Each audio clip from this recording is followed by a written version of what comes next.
Hello everyone, welcome to series देखो। अगर आपने अभी तक मेरे चैनल को सब्सक्राइब नहीं किया है तो प्लीज़ सब्सक्राइब कर लीजिए और बेल आइकन भी दबा दीजिए ताकि आप कोई भी अपडेट्स मिस ना करें। A snail falls in love के पार्ट 4 में हम देख मिस्टर चाय से बातों ही बातों में सिन के बारे में पूछने लगती है कि वो कैसे मिले, क्या मिले। इस पर चाय को उस पर शक हो जाता है। इतने में ही कैप्टन आ करके उनकी बातों को संभाल लेता है और वो कहता है कि तुम तो बना बनाया प्लान ही बिगाड़ दोगे। सेन पुलिस स्टेशन में वीटा से मिलने के लिए आता है, पर वहाँ पर उसकी टीम ये बता देते हैं कि वो कैप्टन के साथ आउटडोर गई है, जिससे उसे बहुत ज़्यादा जेलसी फील होती है। इधर कैप्टन छुप करके कहीं जा रहा होता है तो वीटा उसका पीछा करती है, पर उसे पता चलता है कि वो तो अपनी दादी से मिलने के लिए आया है। यहाँ पर वो पकड़ी जाती है, जहाँ पर कैप्टन की दादी को ये लगता है कि ये और कोई नहीं बल्कि उसकी गर्लफ्रेंड है और वो अपनी बहू उसे देखते साथ ही मान लेती हैं। वो बस क्लैरिफाई करती है कि मैं इनकी गर्लफ्रेंड नहीं हूँ, बल्कि हम दोनों साथ में काम करते हैं और ये मेरे सीनियर हैं। पर उसे तो कुछ सुनना ही नहीं था। उसे तो अपने बच्चे के लिए बस एक सुंदर सी सुशील सी लड़की चाहिए थी। अब जब वो उसे रुकने के लिए यहाँ पे मना लेती है तो वो घर के कामों में उसका मदद करने लगती है।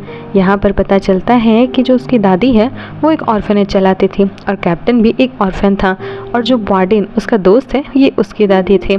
लेकिन एक जंग के दौरान जब वार्डन की मौत हो जाती है तब हर समय कैप्टन दादी से मिलने के लिए आता है। जब वो वार्डन के रूम में सफाई कर रही होती है तो कैप्टन कहता है कि तुम यहाँ क्यों आई हो? तब वो बताती है मैं बस क्लीनिंग करने के लिए आई हूँ। रात में कैप्टन खुद ही सारी बातें यानी अपनी और वार्डन की सारी बातें वीटा को बता देता है, और तब वीटा कहती है कि अब से मैं कभी भी तुम्हें वार्डन के बारे में नहीं पूछूंगी। और नींद में कैप्टन को बुरे बुरे सपने आते हैं जब जंग में उसने अपनी फेवरेट दोस्त वार्डन को खो दिया था। यहाँ पर वीटा उसकी आवाज़ सुन करके उसे संभालने लगती है तो वो उसका हाथ पकड़ करके ही सो जाता है।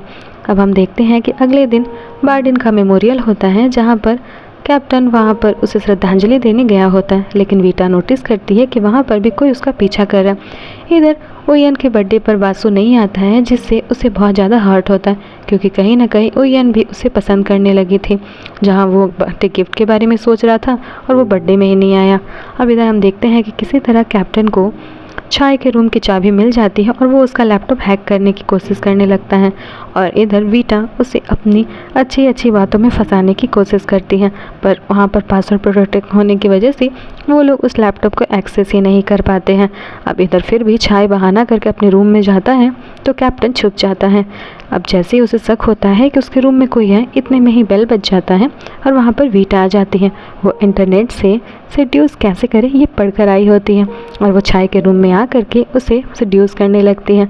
इतने में ही कैप्टन भाग जाता है, लेकिन कैप्टन जैसे ही अपने रूम पहुँचता है और वीटा उसके साथ केस पे काम करने लगती है, उसे ये याद आने लगता है कि उसने किस तरह से चाय को सेड्यूस किया था।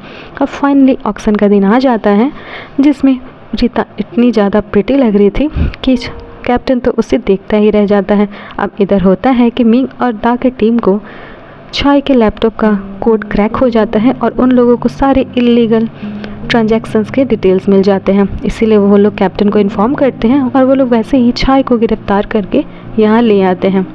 इंटरोगेशन के दौरान वो बताता है कि वो उस दिन गया था सिन से मिलने के लिए, लेकिन वहाँ पर मैंने देखा कि वो पहले से ही मरी पड़ी है। हाँ, मेरा उसके साथ अफेयर था, लेकिन वो अपने माँ बाप का बदला लेना चाहती थी मेरी मदद से, अपने अंकल को बर्बाद करके, क्योंकि उसके अंकल ही रीज़न थे कि क्यों उसके माँ बाप ने सुसाइड की थी।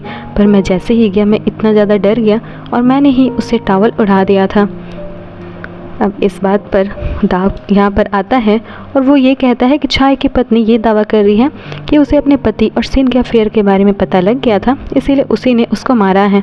और वो जिस तरह से डिटेल देती है, वीटा को ये बात पचती नहीं है कि ऐसा कैसे हो सकता है। अगर उसने मारा होता तो उसे लेफ्ट ही होना पड़ेगा, पर वो क्राइम सीन पर पहुँचती उससे पहले ही कैप्टन वहाँ होता है और वो ये कहता है कि मुझे पता था कि तुम यहाँ पे ज़रूर आओगे, इसलिए मैं तुम्हारे यहीं इंतज़ार कर रहा था।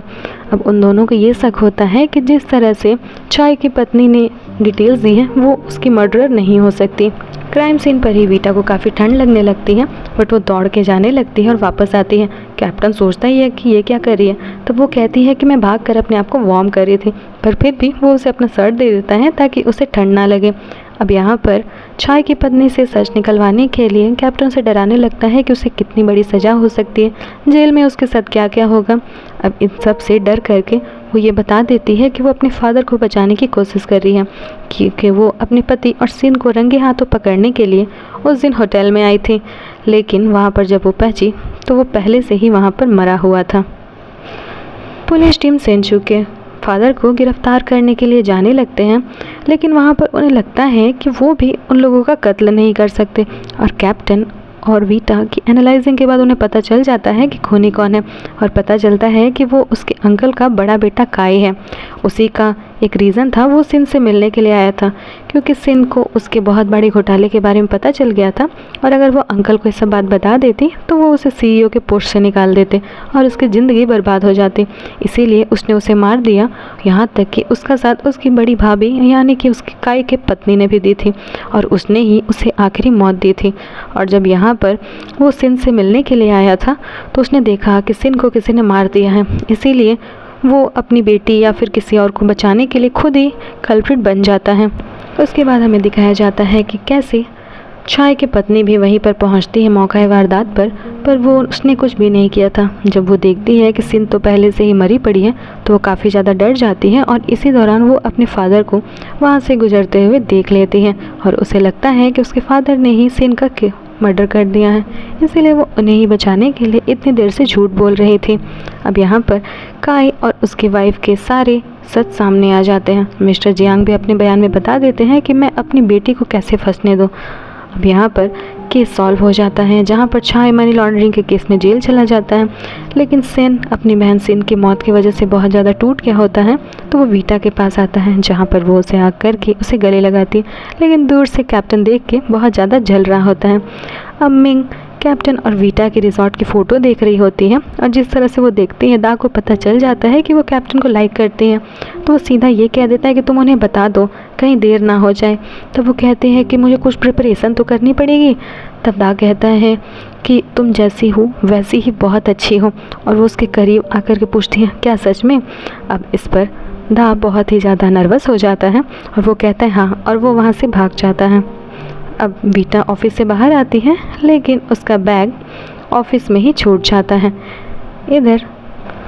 इधर मिंग वीटा से इंक्वायरी करती है कि कैप्टन तुम्हें कैसे लगते हैं, तो वो कहती है कि वो एक बहुत ही स्ट्रिक्ट और अच्छे सीनियर है, वो अपने जूनियर्स की मदद करते हैं, जिस पर मिंग उसे गले लगा लेती है, क्योंकि उसे पता चल जाता है कि वीटा के मन में कैप्टन के लिए कोई भी फीलिंग्स नहीं है।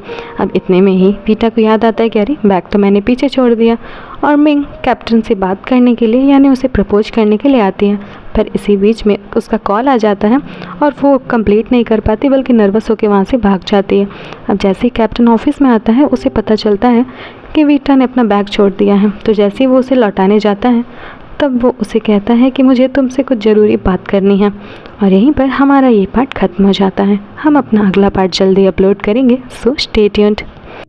और अगर आपने अभी तक मेरे चैनल को सब्सक्राइब नहीं किया है तो प्लीज़ सब्सक्राइब कर लीजिए, ताकि मैं जैसे अपडेट्स डालूँ वो सबसे पहले आपको पता चले। तब तक के लिए बाय, टेक केयर।